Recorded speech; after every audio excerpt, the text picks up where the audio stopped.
중앙은행 총재의 말 한마디가 금융시장 전체를 뒤흔들 수 있다는 거, 이게 그냥 하는 말이 아닙니다. 바로 지난 11월에 한국은행 총재의 몇 마디 단어 때문에 대한민국 국채시장이 그야말로 패닉에 빠지는 일이 실제로 일어났거든요. 오늘 그날 도대체 무슨 일이 있었던 건지, 그리고 이 사건이 앞으로 우리 경제에 어떤 의미를 던지는지 그 미스터리를 함께 파헤쳐 보겠습니다. 모든 혼란의 시작은 바로 이 발언이었습니다. 11월 12일 이창용 한국은행 총재가 한 외신 인터뷰에서 한 말인데요. 언뜻 들으면 당연하고 원론적인 이야기처럼 들리죠. 그런데 바로 저 방향전환이라는 단어 하나가 시장의 모든 신경을 아주 날카롭게 건드렸습니다. 총재의 발언이 나오자마자 대한민국 국채 금리가 어떻게 됐을까요? 이 그래프 오른쪽 끝을 보세요. 거의 수직으로 치솟아 버렸습니다. 한 보고서에서는 이 현상을 발작이라고 표현했을 정도니까 얼마나 심각했는지 짐작이 가시죠?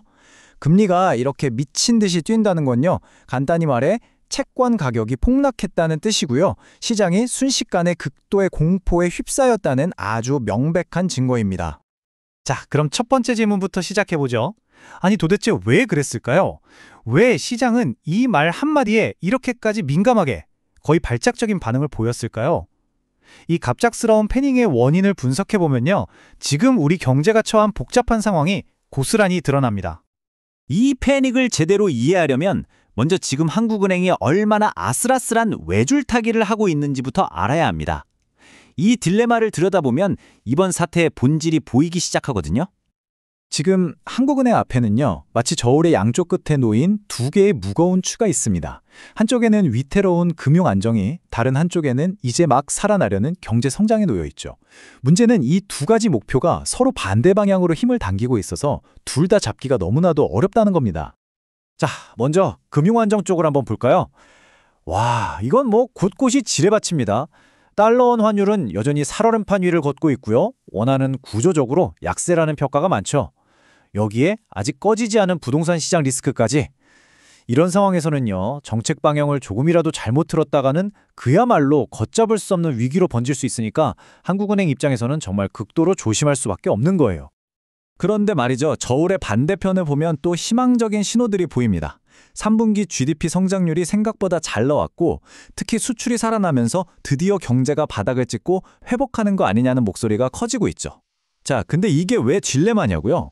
경기가 살아나니까 이제 굳이 금리를 내려서 경기를 띄울 필요가 없어진 거예요. 오히려 섣불리 금리 인하 얘기를 꺼냈다가는 잠잠해지나 싶던 인플레이션 불씨를 다시 살릴 수도 있거든요. 바로 이 지점이 한국은행의 머리를 아주 복잡하게 만드는 겁니다. 자, 이제 이 팽팽한 긴장감이 흐르는 상황판을 머릿속에 그리시고 다시 총재의 발언으로 돌아가 보겠습니다. 왜 그 한마디가 그토록 폭발적이었는지 이제 좀 감이 오시죠? 당시 얼마나 정신없었는지가 이 타임라인에 그대로 보입니다. 한번 보세요. 12일에 이 총재가 방향 전환 딱 한마디 했는데 시장은 이걸 금리 인상 신호로 해석하고 그냥 패닉에 빠져버린 겁니다. 그러니까 불과 몇 시간 만에 부총재보가 나서서 아닙니다, 금리 인상 검토 아니에요 라고 급하게 불을 끄고, 이틀 뒤에는 또 다른 관계자가 나서서 금리가 너무 빨리 올랐으니 좀 진정하시라고 시장을 달래야만 했어요. 그야말로 우왕좌왕 난리도 아니었죠. 이렇게 한바탕 난리가 났는데, 그럼 전문가들은 다가오는 통화정책회의에서 한국은행이 실제로 어떤 결정을 내릴 거라고 보고 있을까요? 그 전망을 제대로 이해하려면 이 두 단어는 꼭 아셔야 돼요. 매파와 비둘기파. 간단합니다. 매파는 인플레이션을 잡기 위해 금리를 올리자는 쪽, 비둘기파는 성장을 위해 금리를 내리자는 쪽, 이렇게만 기억하시면 됩니다. 애널리스트 보고서들을 종합해보면 핵심 전망은 바로 이 한 문장으로 요약됩니다. 매파적 결정, 그러나 비둘기파적 결과. 이게 무슨 소리냐고요? 말은 좀 강하게 매파적으로 하겠지만 그 결과는 시장을 안심시키는, 그러니까 비둘기파적인 효과를 낼 거라는 거죠. 자, 전문가들이 예상하는 시나리오는 크게 3단계입니다. 첫째, 일단 기준금리는 2.05%로 동결, 시장에 큰 충격을 주지 않겠다는 거죠. 둘째, 이창용 총재가 직접 마이크를 잡고 논란이 됐던 방향전환 발언은 금리 인상 가능성을 열어둔 게 아니었다고 확실하게 선을 그을 겁니다. 그리고 마지막 셋째, 앞으로 정책 방향은 중립이다, 이렇게 선언하면서 시장의 불안감을 완전히 잠재우는 거죠. 그런데요, 진짜 중요한 건 따로 있습니다. 사실 이번 회의에서 금리를 동결하냐 마냐는 어쩌면 메인 이벤트가 아닐 수도 있어요.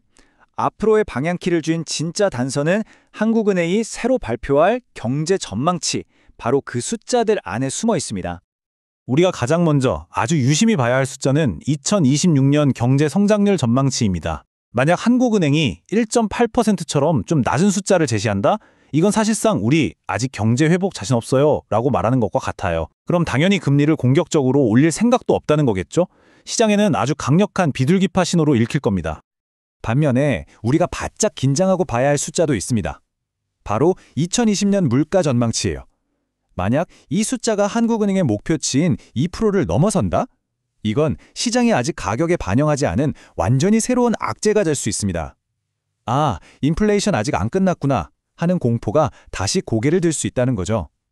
결국 한국은행의 목표는 시장을 진정시키는 거겠지만 이번 사태는 시장의 믿음이라는 게 얼마나 연약한 기반 위에 서 있는지를 여실히 보여줬습니다. 그래서 진짜 던져야 할 질문은 다음 달에 금리가 어떻게 될까가 아니라 설령 시장이 진정된다 해도 그 고요함이 과연 얼마나 오래 갈 수 있을까 하는 것 아닐까요?